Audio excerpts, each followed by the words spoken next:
Good afternoon, everybody. It is a privilege to be here. I'm Andrew Ross Sorkin, we're really the pre-show for the show that's going to begin in just a little bit with President Trump. But we have two esteemed governors here.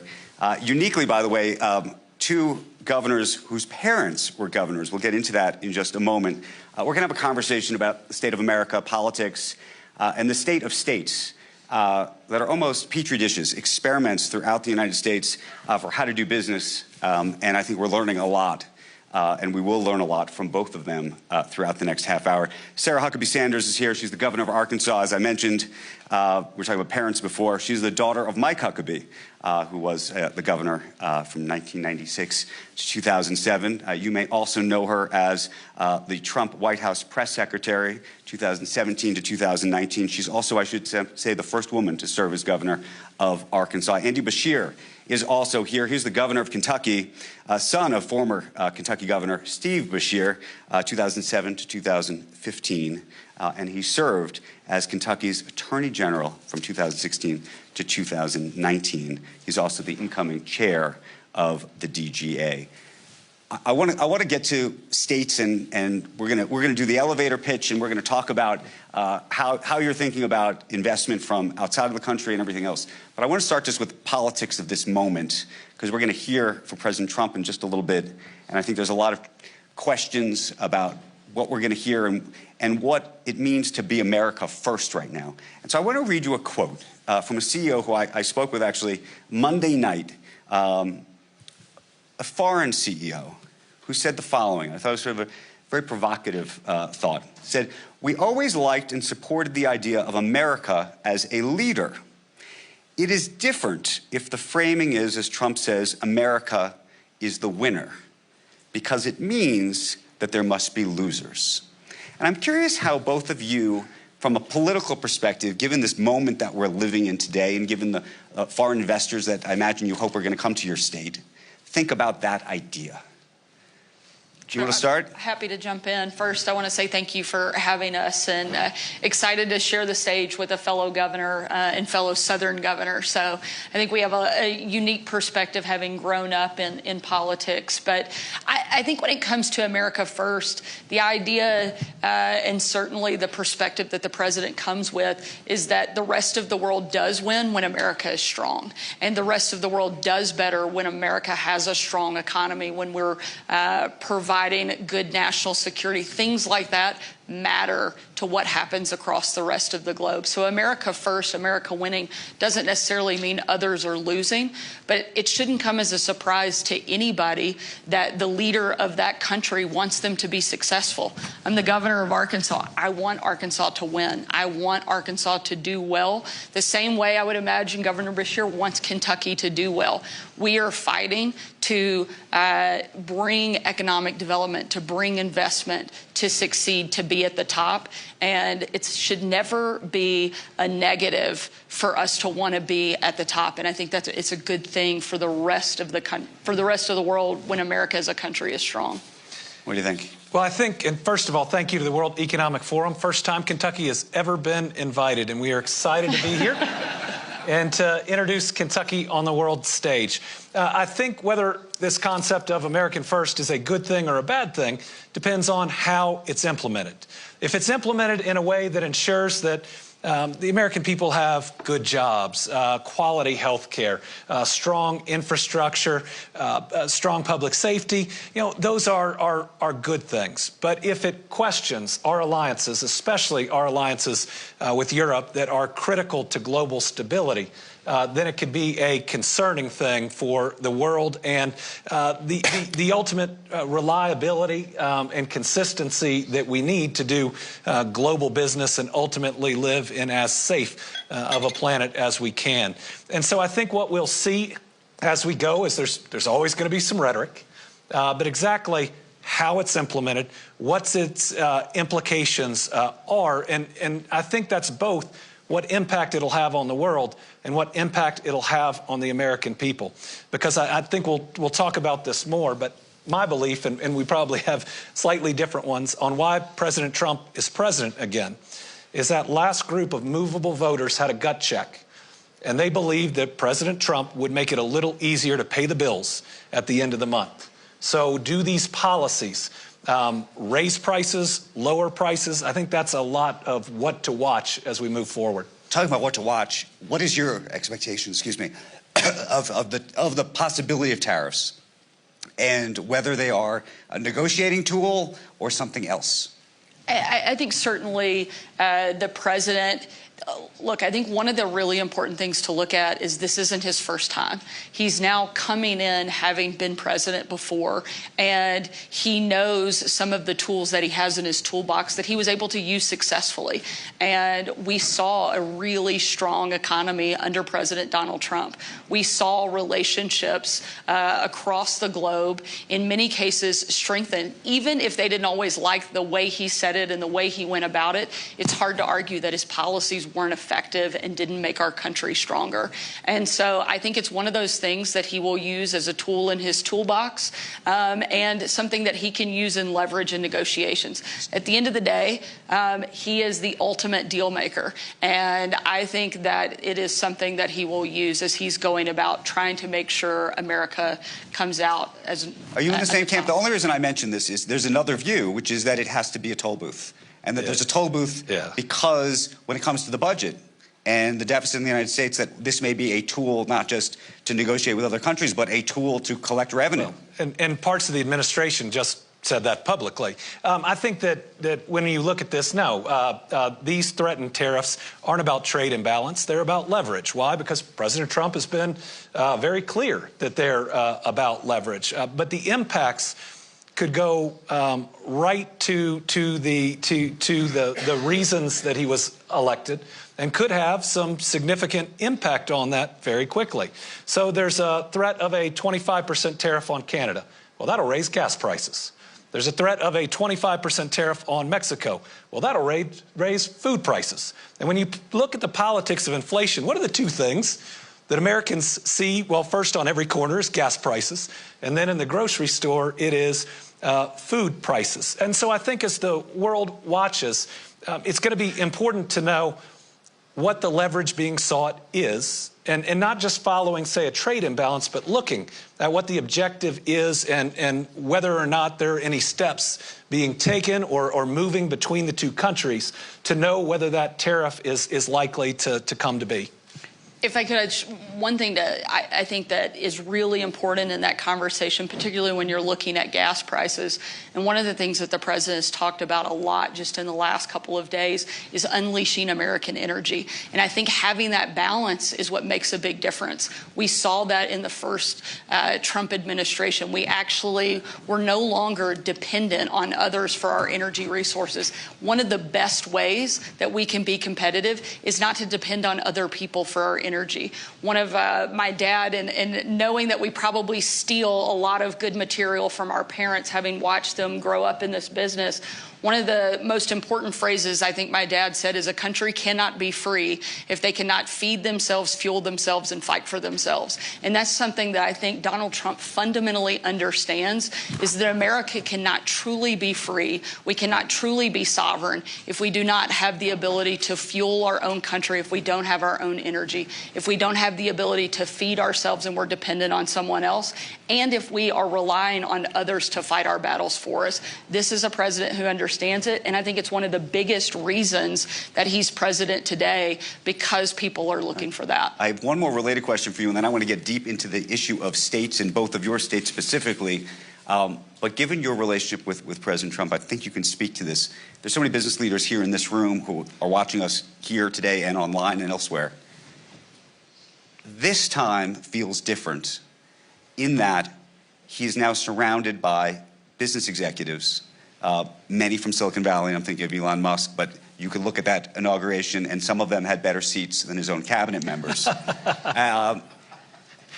What is going on? What should we think of that influence? What does that mean? And how is it fundamentally different than the first time around, when a lot of those same people did not attend those things? Are they there because they want to be there? Are they there because they feel like they have to be there? Be honest. Tell us what you really think. We probably have very different answers. That's why I'm curious. But certainly, I think that there is a much greater optimism that exists this time around than it did in 2016. And being one of the first people to go into the White House right after the president took the oath of office, fast forward 8 years being in D.C. just a couple days ago for the inauguration, there is a very different feel. There is a sense of excitement that wasn't as widespread as what you're seeing right now. You also have to look at the numbers. Donald Trump won by a historic margin and a big mandate to come into office. A Republican hasn't done that in decades. And so now it's not just that he's coming in with excitement, but he's coming in, frankly, with a lot of political capital. And this is a guy who's not afraid to spend it. You're seeing him move at a pace that is unprecedented. And I think it's in large part because of that level of engagement that you're seeing from a lot of people who weren't at the table the first time around. I just want to push back on one thing. I don't disagree that there are people who are very excited about it. I think this idea of this wide margin is a different question. Yes, on a per-state basis, but in terms of electoral votes, but in terms of actual the population, much narrower, which I think raises this larger question of just how polarized the U.S. really is. Yeah, and I know we don't have too many fact checks anymore, but I think basic math, when you look at the election, shows that yes, he won. And yes, there's energy there, but I think a historic margin just isn't in the math. Here's what I see. I see a campaign run by Donald Trump, probably pretty smartly, attacking big tech, attacking in many ways, certainly attacking Facebook or Meta and so many others. And now you see all those executives, sitting in those really good seats, which is really interesting from the company perspective. But it's also really interesting from the candidate and now the president perspective. And I think that it's just one example of how the day-to-day may change significantly and how we'll all have to be watching. Okay, so here's the question about the day-to-day and the polarization. And that's where I wanted to go with this, because both of you are here selling the United States, but really selling your states. And there's a lot, and I want you to talk about what those selling points are in a moment. But there's a question about consistency, which is if the United States is going to be as polarized as it is at a federal level, if every 2 years or every 4 years, things may be flip-flopping back and forth and policies fundamentally change. By the way, you're dealing with it, or you may deal with it soon, around EVs in your state, for example. How easy or hard is it for you to sell your state? And how should foreign investors think about investing in the U.S. given that polarization issue? Well, first, let me say we'll disagree on federal politics, but I very much respect the governor because I know what she does day to day. Who your governor is, if you are a citizen of your state or you are a business in that state, is really much more important to you, in my belief, than any makeup of the federal government. That is the relationship that you have in location, in growth, in business climate, in workforce, and in so many other needs. It's the direct relationship that as an employer you have or that you should have. And so much of what we do on a day-to-day basis is driven by getting things done, being practical, and a lot of the politics, I believe, as a governor on the day-to-day running of our states disappear. Because good jobs, accessible health care, safe roads and bridges, safe communities, good schools, those are things that we've got to deliver whether we're red or blue. And I believe those are the things that should unify the United States, things that we can work on together, or at least I hope things that we can start working on before we start arguing. So the arguing doesn't tear us apart on getting those basics done. We're both here because foreign direct investment is critical in the United States. In the 1980s, Toyota put their first North American manufacturing facility in Kentucky. It is still the largest manufacturing facility worldwide. That changed everything in Kentucky. It was one of those investments that changes the next 30 years. I was blessed to have one of those when Ford and SK invested $5.8 billion to build 2 incredibly large battery plants. That'll be one of the next big movers. Both required foreign investment. And while we're here, we get to talk to CEOs directly here at Davos that have thousands of jobs in our states. I've talked to CEOs that are from 3 different continents that I can talk to in one place. So for us, being here is good business. There are going to be lots of other reasons to come, but the chance in a short period of time to communicate with, to continue the trust with, to find out the different concerns, to hopefully announce some expansions. That is a real value for governors to be in the room with business. But Governor, let me just push back on this point, which is, and the reason I mentioned the EVs, you know, one of the things that Trump did very early on, just in his executive orders, to put a freeze on unspent money for charging stations. You've embraced the EV industry in a major way. The Biden administration was a big proponent of EVs. You're a beneficiary of that, and I imagine, you know, that foreign companies, foreign automakers thought, you know, this is what I'm going to be doing, and now the policy is going to change. And so how you think about that as you sell your state, right, knowing that there's this federal overlay that may be shifting. And the question is, do we think that over time it's going to start shifting all the time? The federal overlay may be shifting, but the private sector and its direction is not. Now, EVs were picking up steam before the Biden administration, and they're going to continue after the Biden administration. The speed may be different. The government dollars coming in may be different. A lot of people have tried to fight the future. Nobody's ever won. We know this is a big part of the future. And as the CEO of Volvo said this week, if you're not brave enough to invest before the inflection point, you get left behind. And so that growth in the EV industry, whether government dollars are coming in or not, was never going to be linear. But the importance of being in it, especially as we see more chargers and the cost will come down, even if the credits aren't there. When it takes off, we know we're going to be a part of it. And we got that $5.8 billion investment before the IRA was ever passed. And so while it is helping the cash flow, certainly, right, of it, you know, this is the private sector on sustainability, on electrification, has been pushing and driving and will continue to do so. Governor, what's the elevator pitch?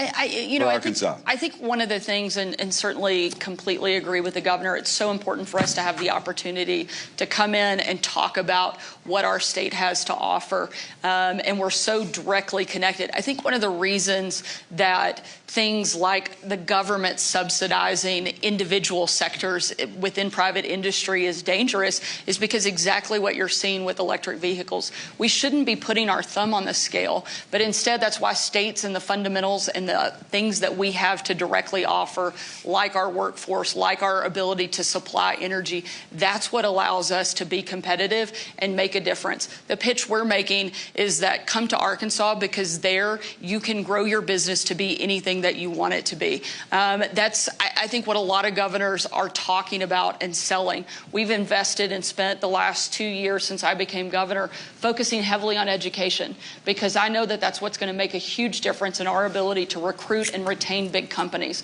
is whether or not we can provide the workforce that they need and that they will demand in order to be successful. And we didn't just tinker with the system. Frankly, Arkansas continually ranks at the bottom when it comes to education. We've always been 48th, 49th, all the places that you don't want to be. That's where we found ourselves. And so we didn't just make a little bit of an adjustment. We put in transformational change so that we're now competing at the top. Arkansas is now #1 when adjusted for cost of living for teacher pay anywhere in the country. So we invested heavily in public education. At the same time, I'm a mom. I have 3 kids. And just within my own home, I know that not all 3 of my kids learn the same. So I know that all the kids within my state aren't going to learn the same. And a parent should have the ability to choose where and how their kid can best be educated. Arkansas also is opening up universal school choice that will start this year. We've invested significantly in literacy programs that will take Arkansas from the bottom to hopefully moving up into the top sector, because those are places that I know that if we invest in the fundamentals, that will be what makes the determination of whether or not a company can thrive in our state. The other thing I love to say is we're home to Fortune #1. A lot of people love to brag about their companies. A place like Arkansas, you can go from being a 5 and dime store to being the biggest Walmart, in case you didn't know. Arkansas is home to Walmart, the biggest company on the face of the planet. And so if that can happen there, then any company can come there, grow, and thrive. And when we're talking about Kentucky, we're on the biggest, best economic development win streak in our lifetime. We've broken every record for private sector investment, new jobs, wages, exports, tourism, so come see us. But when you look at our trajectory, it's incredible. We're not the same Kentucky we were 5 or 10 years ago, and so we've even launched an initiative called Our New Kentucky Home, one where we leave the stereotypes of the past in the past. We embrace this new, exciting economy that we have, and we take everything we love about our home and we invite you to join. It's a place that so many companies that are locating their first U.S. facility choose. It's a place where many companies that have a North American headquarters choose. We're in a great logistics area. You can reach 60% of the U.S. population in a one-day drive. We're #1 in air cargo by the ton between UPS Worldport and Northern Kentucky International Airport. They call it the Cincinnati Airport. It's on our side of the river. But that is DHL's North American headquarters in Kentucky. So we embrace foreign direct investment. We embrace expansions of what we already have. And when you come to Kentucky, it is long-term. We want you to be successful. We want you to grow. And it looks like last year were the highest profits our Kentucky-based businesses have ever seen. And we think that's a good thing. Because if you're really profitable in Kentucky, you're going to expand. You're going to hire more people, and you're going to create a better life for the Kentuckians that I've been elected to serve. That's the sales portion Yes. of the panel. Thank you for that. No, I wanted to give you the opportunity to do it. You can see the competitive spirit Yes. that we have, because that's exactly one of the, I think, differences of being a governor, is that you're going out and you have to be the chief salesperson, the chief spokesperson for your state. But one of the things I think that you'll see that is common between the two is a lot of people are fleeing the coast and coming to the heartland. They're looking for a lot of that relationship-driven effort that you're going to see displayed. And one of the things that we're constantly talking about, and why events like this are important, because it allows us to talk directly and one-on-one with companies that we're hoping. What's going on with locate labor in both of your states? And the reason I ask, right-to-work states, you're a right-to-work state. We're a right-to-work state. You increasingly have a whole bunch of unions that didn't exist before when Toyota first showed up. How does that change the dynamic? Well, I think you're going to hear some differences here. I'm a pro-union governor. I believe that when businesses and unions will have good dialogue, really good things can happen. I've seen a big transformation over the last several years. We are a right-to-work state much more recently than Arkansas, but certainly the construction of these amazing facilities, Ford and SK's 2 battery plants will be what I believe are the 2 largest in the United States, and they are pretty close to the size of anything in the world. I can't do the kilometers, but one of them is 0.9 miles from one end to another. It's really amazing. I've seen businesses that have never used union labor before use them, especially in some of these instances, and pledge to use them moving forward. But it is about establishing that good working relationship, the open dialogue. And I know it's not easy, but when it works, I believe the workforce, whether it's on the construction side, can be steady. You can bring people from all over the United States, and that there is a real opportunity there. In Kentucky, we've seen our union workforce grow each of the last 2 years. And I think we're going to see it for a. How much pushback do you get on the union piece? I mean, I assume there are companies that come to you and they look at the state and they say, you know what, maybe I got to think about a state that doesn't have a union. I haven't had a company bring up right to work in locating in Kentucky. Now, it is the law there, and that could be a part of it. But I think that what you see are some companies we have. I mean, we have automakers, some of which are not unionized. In Toyota, they pay good wages, good benefits, and then you have Ford, which pays good wages and good benefits. Ford has embraced for much of their history their labor union. They believe that it helps recruit and train their workers. Toyota has a different approach, but they coexist in the same state. We're a right-to-work state, extremely proud to be in that position.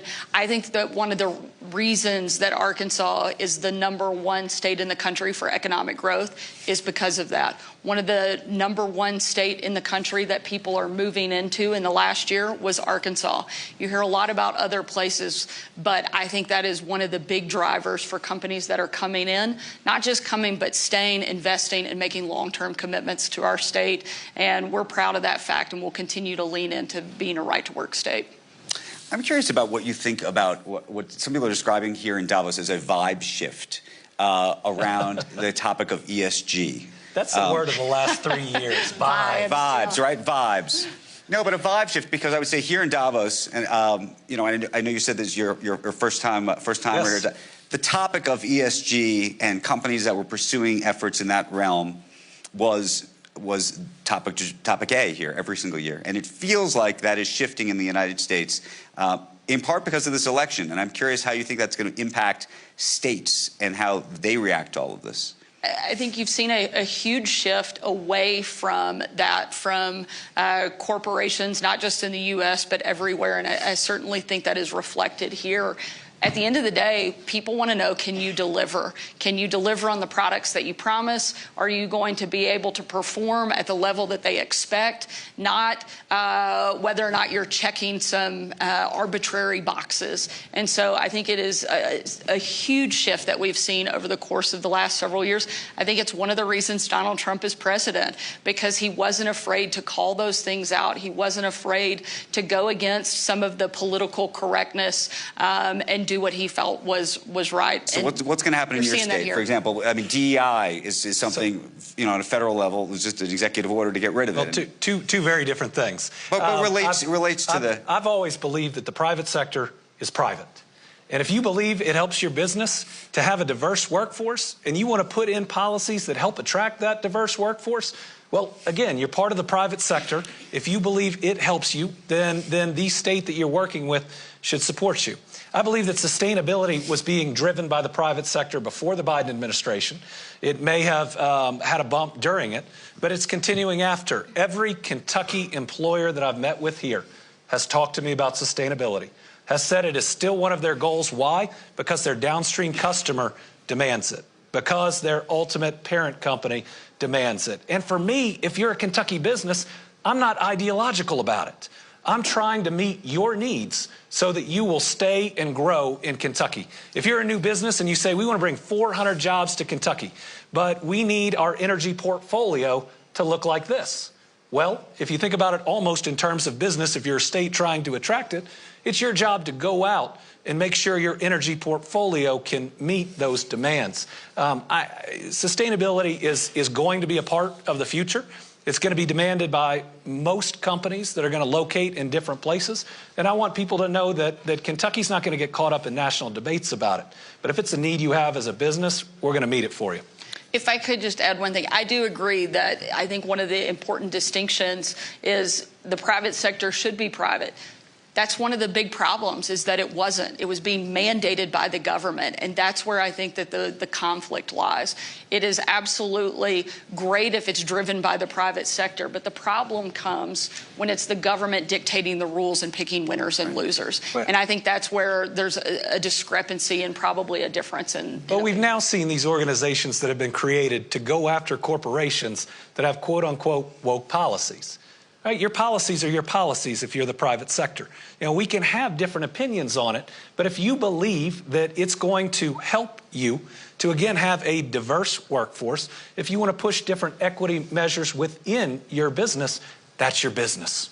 But isn't it interesting, can I just, on this point, isn't it interesting, you know, blue states for a very long time, Democrat majority states, pushed businesses in all sorts of ways on all sorts of issues. And the expectation was that Republicans would never push companies on anything because they were it's supposed to be, you know, believing in a free market, companies should be able to do whatever they want.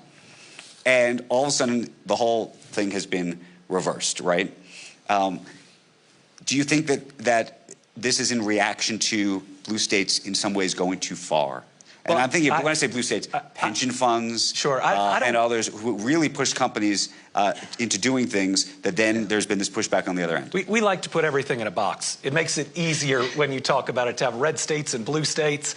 And certainly on the federal level, sometimes in Congress you see that. But I think the running of states is much more complicated than that. And I think there's a lot more nuances between approaches of governors from the same party.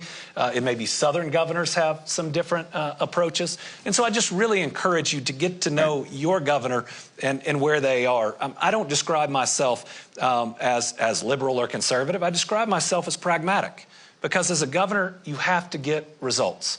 Right? We need more and better jobs for our people. We need more accessible and affordable health care for our people. We need good, safe roads for our businesses and for our people. We both want our communities to be as safe for our people. And so when you look at those day-to-day, and I think non-political results that we have to secure, even if we go about it differently, it just it doesn't break down the same way. We're going to run out of time, but I just want to, on a practical level, and Governor Sanders, you didn't sell this, which I thought you were going to, because it's actually the reason I would move to Arkansas, which is she has started a pilot program to address phone use in schools and to effectively keep phones out of schools throughout the day. Just tell us what's going on with that, because I know you did a panel yesterday with Jonathan Haidt, but I'm fascinated by that, and I think that may be reason enough to live there for my children. Well, great. We're glad to hear that you're moving to Arkansas. If you take nothing away, I hope everybody heard that you're relocating. Look, as a parent, and I'm sure you're experiencing this as well with teenage kids, one of the biggest points of contention that we have at our house every single night is over phones and social media and connectivity. One of the things that we have seen that no one is immune to, Republican, Democrat, U.S. or Europe, is the mental health crisis that is plaguing young people in every single community. And one of the things that we know is that is directly contributing to that is the constant overuse and accessibility of smartphones and social media. And I think one of the things that we have to talk about and certainly bring a lot more awareness to is what we're seeing in the trends lines. Anxiety, depression, suicide rates are skyrocketing. Not a good thing. And we know that a lot of that is driven in part by that constant accessibility. And so looking for ways that we can help kids take some of that pressure away, also focus more in the classroom, and take away some of those distractions has been very successful in our state. We started a pilot program where we asked schools to voluntarily participate in going phone-free. Within the first 6 weeks, 75% of the school districts in our state voluntarily chose to participate. Within the first couple of months, we were tracking progress, because I think proof of concept and data is really important. We saw a 51% decrease in the number of students that had drug use in the schools that went phone-free, 57% drop in verbal and physical altercations and problems in the classroom where they went phone-free. So we're seeing the positive impacts, and we know that the negative impacts are there. And so I think it's a really important topic that we can't ignore and that states can take on a bigger role to address. We're out of time, folks, and President Trump is going to be speaking very shortly. I know you want to go see that. If he does not succeed in ending TikTok, she might. So we want to thank both governors for a great conversation. Thank you very, very much. Thank you. Thank you. Best first name in the business. Best first name in the business.